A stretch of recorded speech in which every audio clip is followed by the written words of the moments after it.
Does it ever happen to you that you eat after Ramadan and still feel kind of guilty? Yeah? That's pretty good training. Now you're even thinking about the halal. And if you're even so cautious about the halal, then you must be super cautious about the what? That's the training of Ramadan. That's not the training of Ramadan, that's the training of fasting. Ramadan has its own purpose, fasting has its own purpose. This is the purpose of fasting. If you find yourself losing control, if you find yourself really tempted, if you find yourself going towards haram very easily, one of the easiest things you can do is consciously fast. Consciously, not subconsciously. Some people fast and say, well, might as well lose weight at the same time. No. If you consciously fast, it will actually develop taqwa.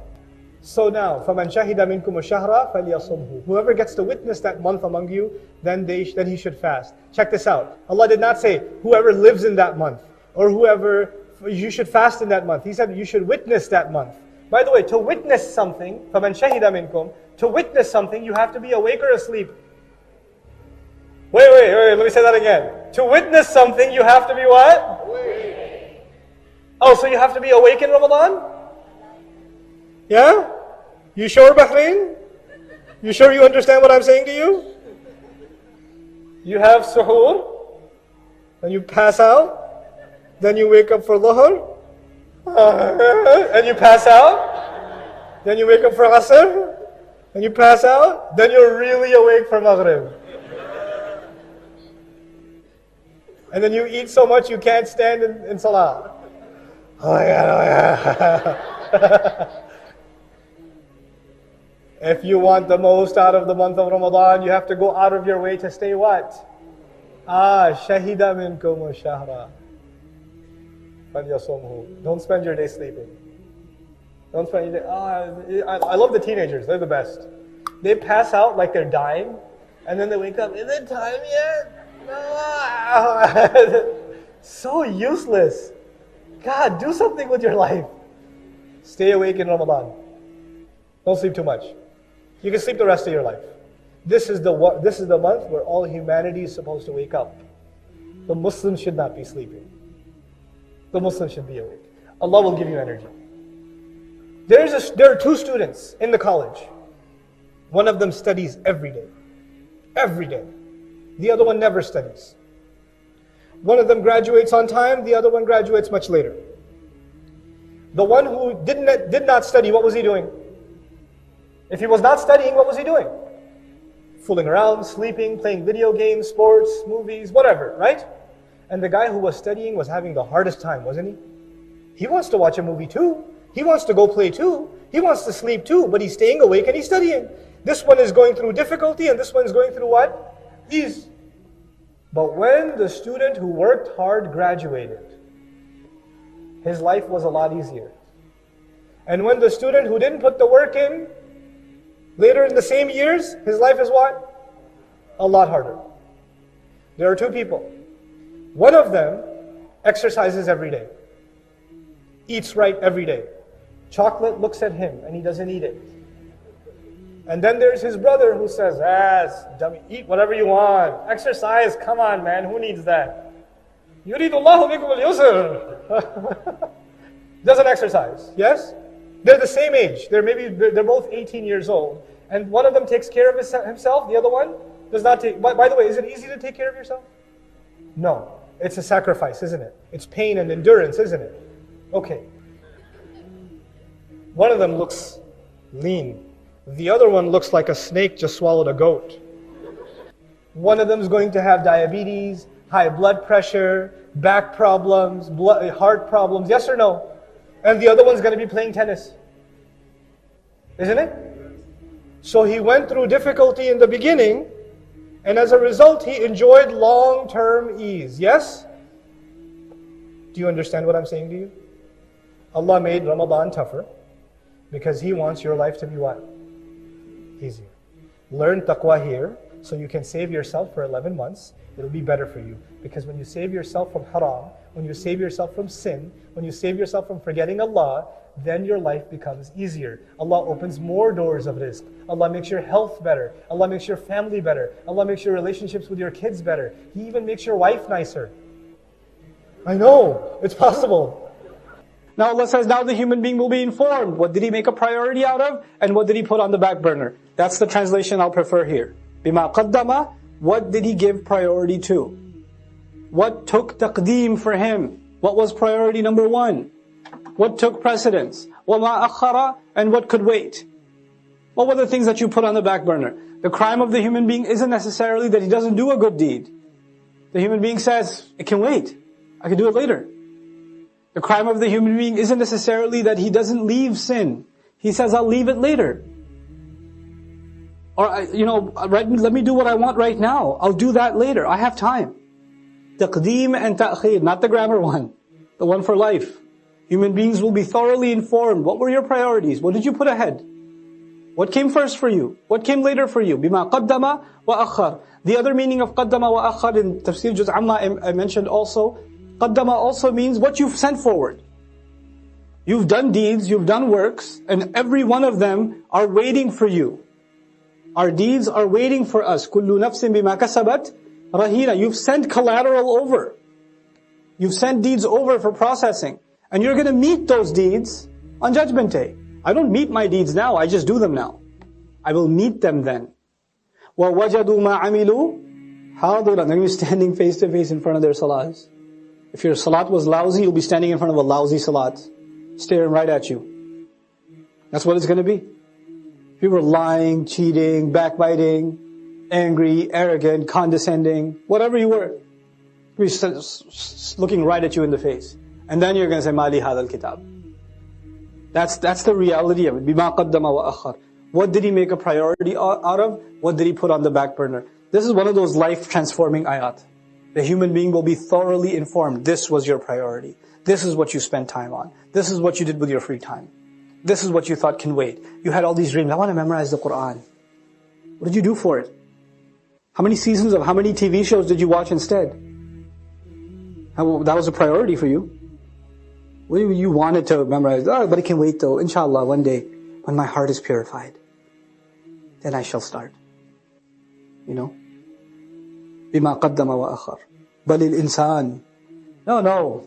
Yes, on that day the human being will be given thorough news, but it's not like the human being's blind now. Rather, the case is that the human being, عَلَى نَفْسِهِ, against his own self, بَصِيرًا, is fully insightful. There is one person that knows so much about you, and nobody else knows about you. And besides Allah, and that's you. You have an insight into who you are, what your flaws are, what your limitations are, what your capabilities are, what your strengths are, what your weaknesses are, what opportunities you avail, what opportunities you get lazy about. You know that about yourself more than anybody else. And you and I decide to lie to ourselves. We just decide we're not going to have an honest conversation with ourselves, and about ourselves with Allah. We don't want to have that honest conversation. For some people, all they want at the end of their life, what is success to them? Maybe I'll own a house. That's success for them. Maybe if I have this much money, that means I have success. Maybe if I got married to this one or that one, maybe that means I have success. But I go back to what I started with. There are some people who are happy with doing just the minimum. Just the minimum. But I am here to tell you, the young people in the audience today, Allah has blessed you, and I am telling you, He expects great things from you. He does not expect the minimum from you. There are so many Muslims, the only thing left of Islam is their name. That's the only thing left. They don't care about salat, they don't care about halal and haram. They're far from this deen. What can I do to further this deen? What can I do I shouldn't just be happy that so many people come and attend Jumu'ah. Does that mean everybody's heart is clean? Does that mean that we don't need any more reminder? Is that what that means? Or are there evils in our society?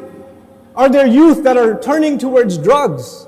Are there young people that are just living their life for no purpose? All they do is play video games and watch movies and go to sleep. And if you ask them for a purpose, they say, I want to graduate and get a job. Is that a goal? Get a job? Allah gave us such higher goals. Your job itself is a means to a higher end. But you know what? We are living in strange times. The people who need the da'wah the most today are the Muslims themselves. But even if you get a good job, but you don't do your job, you got the job, but you show up late every day. You got the job, but you don't finish any projects. You're sitting there at the desk wasting your time. You're going to lose that job. Somebody else will come and do it for you. You will not keep that job even if you qualified. Qualifications are not enough. You have to do the work. Allah Azza wa Jal is giving all of us, He's already qualified us. We are people of La ilaha illallah. We are already qualified. But that doesn't mean we're doing the work. If we don't do the work, if we don't concern ourselves, if we don't care, then you know what's going to happen. إِن تَتَوَلَّوْا يَسْتَبْدِلْ قَوْمًا غَيْرَكُمْ ثُمَّ لَا يَكُونُوا أَمْثَالَكُمْ. You turn away and Allah will replace you with a nation other than yourselves, and they will not be like you. They will not be lazy like you.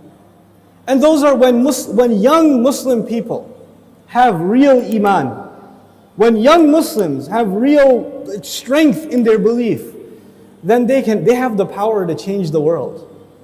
They have the power to make the world a better place. But when young Muslim people don't have real iman, they don't have real conviction, then they are a waste of space. They are a waste of society, a waste of a generation. The only thing in their life, the most important thing in their life is when is the next movie coming out. The most important thing is when is the next iPhone coming out. The next most important thing is, man, I wish I had that car. That's it. Your life doesn't go any further than that. My teacher used to say that Islam is similar to climbing a mountain. You know, when you're climbing a mountain, you throw a hook and you climb. If you throw a hook not very high, then you will only reach that much. You can't reach any further. If your goal is money, if your goal is a six-pack, if your goal is a car, if your goal is a promotion, if your goal is entertainment, if your goal is girls, whatever your goal is, then you're only going to get that. You won't get anything else.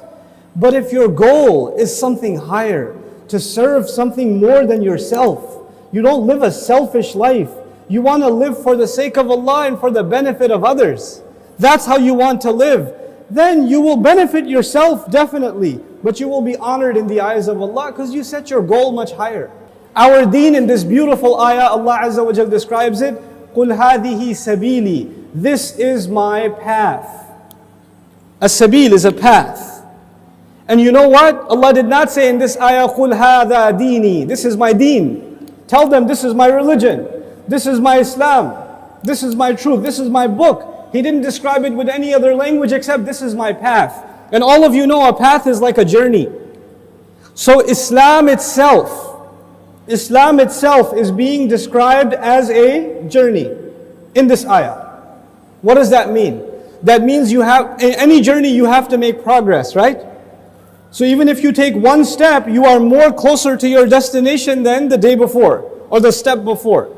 Every single moment you are making progress in a journey. And in this ayah, Allah's Messenger says, sallallahu alayhi wasallam, this religion of mine and this religion of yours and ours, Islam, is a journey, which means I am supposed to do something more for this deen than I did yesterday. And I'm supposed to do more tomorrow and more tomorrow and more tomorrow. I'm supposed to go further.